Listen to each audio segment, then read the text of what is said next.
And one of the things about Film Festival Flix is we're interested in the conversation. We put out independent films, and it's something different than just, planes, which is happening right next door, because we're here to talk about it and have this dialogue.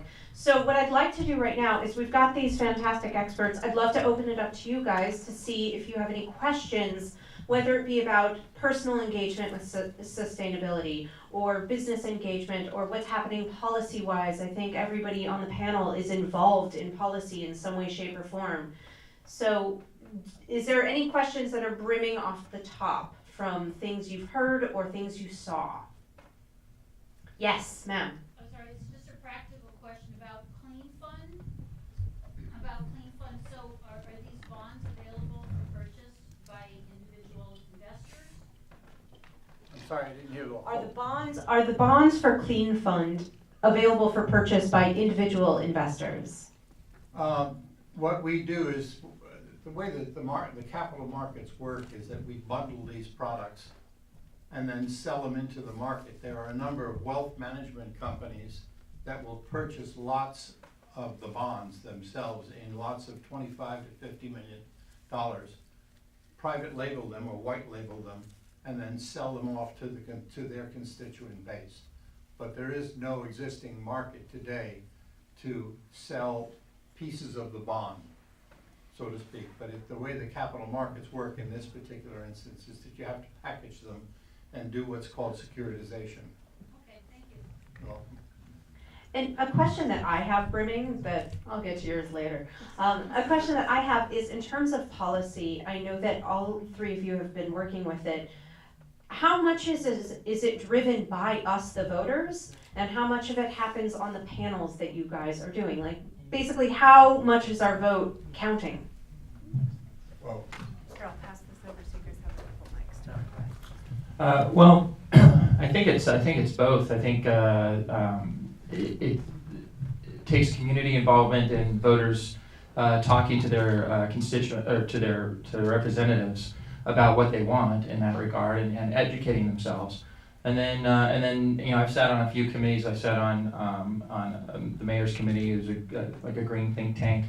I've had a meeting recently with Garcetti about giving some kind of incentives to productions that go green and extending that to businesses in general. And we're talking about doing that in Los Angeles and also on the state level.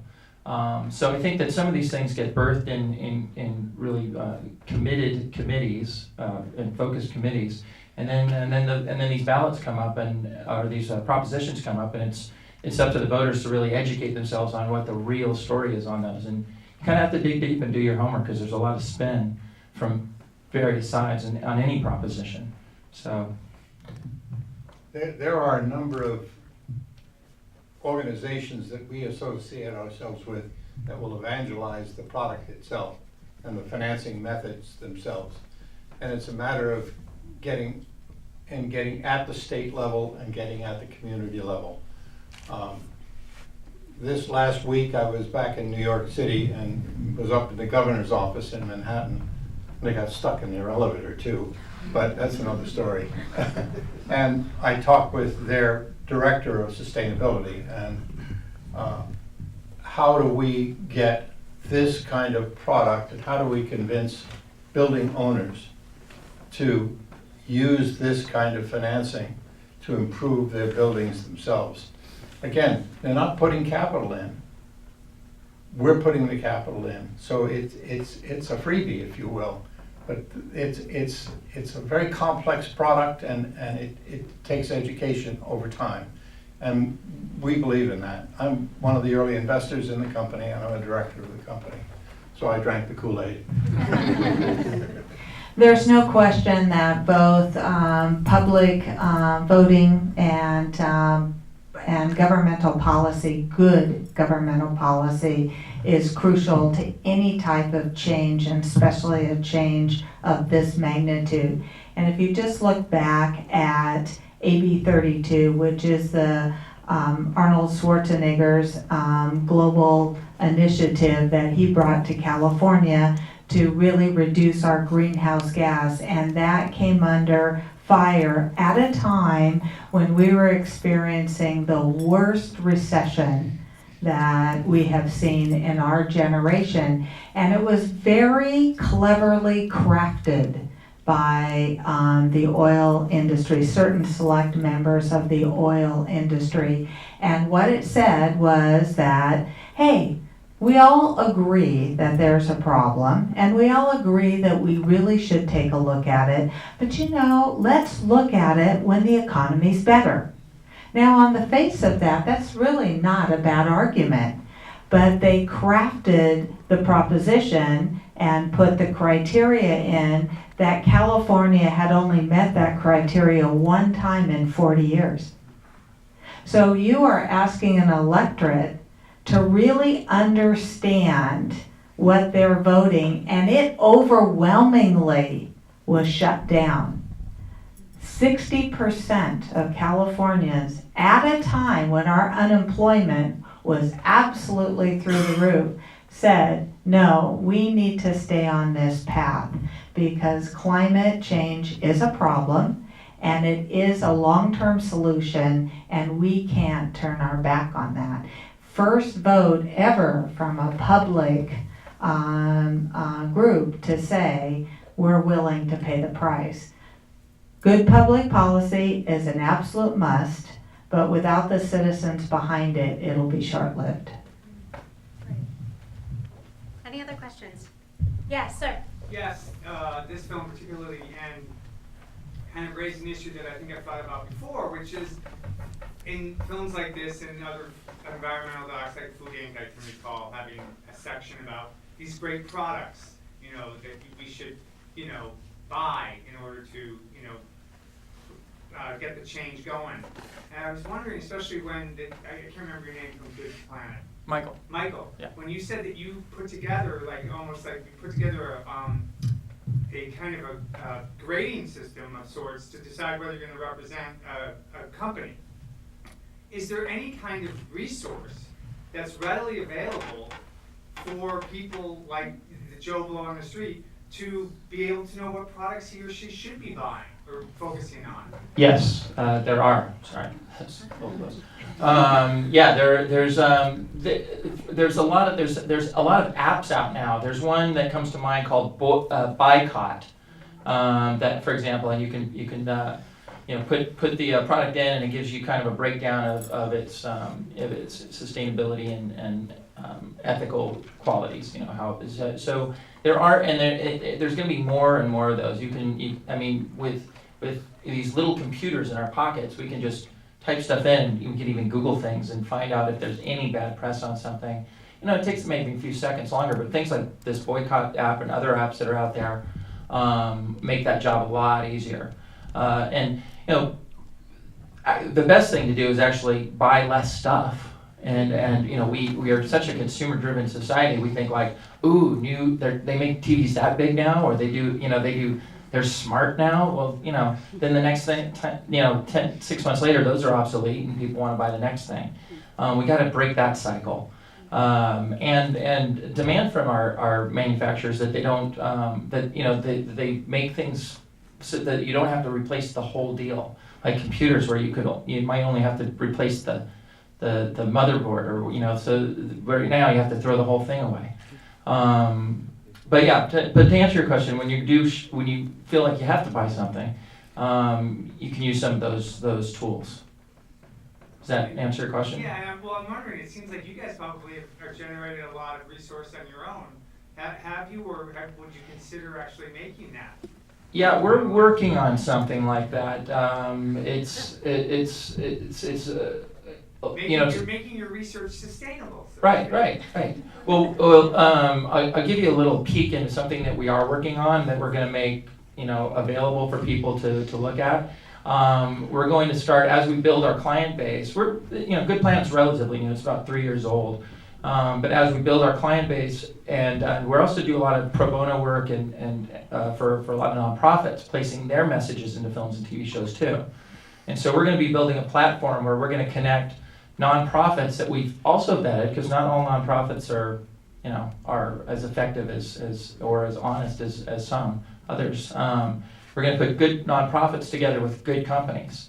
And you know, for example, let's say it's Habitat for Humanity, and they let us know that they're building a school and a well in Uganda. I said, well, what do you guys need? Well, we got a team of about 20 people down there for 6 weeks, and we're going to need reusable water bottles, a water filtration system, some solar systems. We'll go, great. So then we'll talk to some of our clients, or even if we don't represent somebody who handles that, we'll go outside, and we'll put them together with products that are vetted. And this kind of came out of watching what happened in Haiti. A bunch of crap was sent down to Haiti that they didn't need. There was clothes that weren't appropriate for that environment. There's pallets and pallets of plastic water bottles that exploded in the tarmac in the sun, just sitting there. And now they have this giant mound in the middle of their harbor that's just rotting stuff. You know, and these companies are unscrupulous food companies that were sending food down that was on the edge of expiration. By the time it got down there, it was bad. There's all kinds of crap that went on. And I thought, that's just not right. You know, so there was another unrelated story about the Chilean miners. You guys remember those 30 miners? Well, they were in the dark for 30 days. They came out. They had to have their eyes protected. So they all came out wearing Oakley sunglasses. Now I haven't vetted Oakley, but I'm just saying.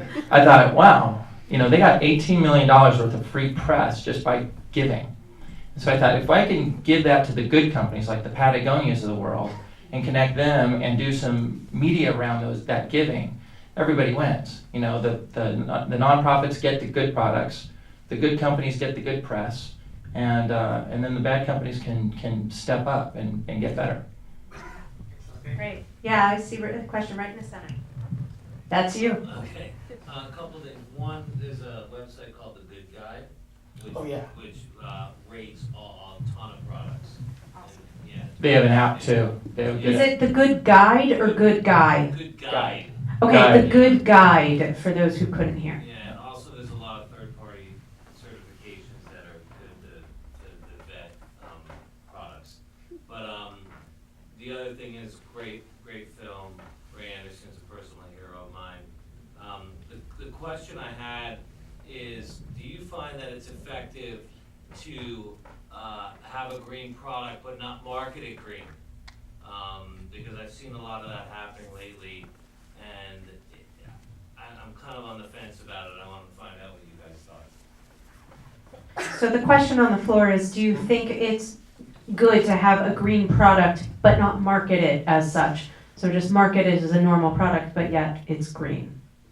So interesting, we actually developed a product for the movie industry and a whole line of zero toxic, not zero VOC, zero toxic material. And after almost 2 years, we did end up closing up that product. It did not go. It was more expensive. We did market it both as a compliance vehicle and a green vehicle, and it just couldn't get the traction. We couldn't get over the price point, and we couldn't get over the use of other products, even though we found on set that often a designer would come in and realize they had the wrong color. They would paint immediately, but they would have some fumes and some toxicity. And even though with our product, no fumes, no toxicity, we just couldn't make it go. So it doesn't, just because it's greener, as I said in my opening remarks, just because you build a better product, greener, more sustainable, it doesn't mean they beat a path to your door. It's still tricky. I think in part it depends on the product. Sometimes it's a differentiator between one product and another. But I think the word green is going to be around for just a little longer. But I think ultimately that's just going to be the way we do things. That it might take 5 years or 10 years, but I think there will be a point where we won't say, wow, I really like this green product. It'll be just like, no, it's a well-made product. That's just the way it is. So I think there's a lot of, I think people are a little bit tired of hearing green this, green that. And so there's a desensitization, I think, to the word green. So I think just pointing to things being healthy and non-toxic and actually I know you have an opinion on this too. So we've had some conversations about this, but it's a thing that I think should be used very very lightly, but just so that somebody who's looking for it knows, okay, this was made in this kind of setting with a clean energy, or this was made locally, or I think it's good for people like us who are searching for that kind of thing to be able to identify those factors. But the word green is a little bit too general. I think the biggest problem that we see is turning the ship. Found out that life doesn't operate in right angles. And turning the ship and the views of people and the way they think about their buildings themselves, and whether or not they should invest the money to change and put environmentally sensitive product into their building is an education process. And building owners are not in full tune with this right now. And I think that this is going to move a little bit slower than we would like it to, but it's an education process over time. And you go to these building owners and you go to the construction companies and you try to convince them that it's a win-win for just about everybody in the transaction. Everybody's a cynic. And if you approach it from a green perspective, in the world that we operate in, that's a negative. What we approach it is from an economics perspective. It makes economic sense for you to do this. And besides, you're making a difference.